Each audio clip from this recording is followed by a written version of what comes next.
Hi guys, as promised ಇವತ್ತು ನಾವು ಸಕ್ಕತ್ತಾಗಿರೋ ಕ್ರಿಸ್ಪಿ ಆಗಿರೋ ಸ್ಟ್ರೀಟ್ ಸ್ಟೈಲ್ ಕ್ಯಾಬೇಜ್ ಮಂಚೂರಿಯನ್ನ ಹೇಗೆ ಮಾಡೋದು ಅಂತ ನೋಡೋಣ. ಬೌಲಿಗೆ chopped cabbage, 1 tablespoon green chilli ginger garlic paste, 1 teaspoon chilli powder, 1 teaspoon pepper powder, ಸ್ವಲ್ಪ ಸಾಲ್ಟ್ ಹಾಕ್ಕೊಂಡು ಮಿಕ್ಸ್ ಮಾಡ್ಕೊಳ್ಳೋಣ. Let it rest for 15 minutes. ಈ ಮಿಕ್ಸ್ಚರಿಗೆ 1 tablespoon maida, 1 tablespoon cornflour, 1 tablespoon ಅಕ್ಕಿ ಹಿಟ್ಟು ಹಾಕಿಬಿಟ್ಟು ಒಂದು ಚೂರು ನೀರು ಹಾಕಿ ಕಲಿಸ್ಕೋಬೇಕು ಹಿಟ್ಟು ಥರ. ಈ ಹಿಟ್ಟನ್ನ ಸ್ಮಾಲ್ ಬಾಲ್ಸ್ ಆಗಿ ಈ ಥರ ಮಾಡ್ಕೋಬೇಕು. ಈ ಬಾಲ್ಸ್ನ ಕಾದಿರೋ ಎಣ್ಣೆಯಲ್ಲಿ ಚೆನ್ನಾಗಿ ಹಾಕಿಬಿಟ್ಟು ಫ್ರೈ ಮಾಡಿ until golden brown and crisp as shown in the video.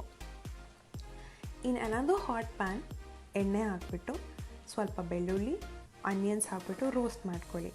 1 table spoon red chilli sauce, 1/2 table spoon soya sauce, 1 tea spoon green chilli sauce, 2 tea spoons ketchup, 1/2 tea spoon pepper ಮತ್ತು ಸ್ವಲ್ಪ salt, ಸ್ವಲ್ಪ ನೀರು ಹಾಕಿಬಿಟ್ಟು ಅದನ್ನು ಕುದಿಸ್ಕೊಳ್ಳಿ. ಅದು rawness ಹೋಗಬೇಕು ಎಲ್ಲ ಸಾಸ್ದು.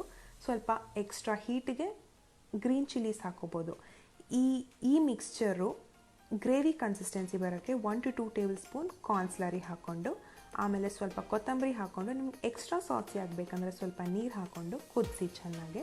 ಅದಾದಮೇಲೆ ನಾವು ಪ್ರೀವಿಯಸ್ಲಿ ಮಾಡೋಂಥ ಕ್ರಿಸ್ಪಿ ಕ್ಯಾಬೇಜ್ ಫ್ರೈನ ಹಾಕ್ಬಿಟ್ಟು ಮಿಕ್ಸ್ ಮಾಡ್ಕೊಂಡು ತಿಂದರೆ ಸಕ್ಕತ್ತಾಗಿರುತ್ತೆ.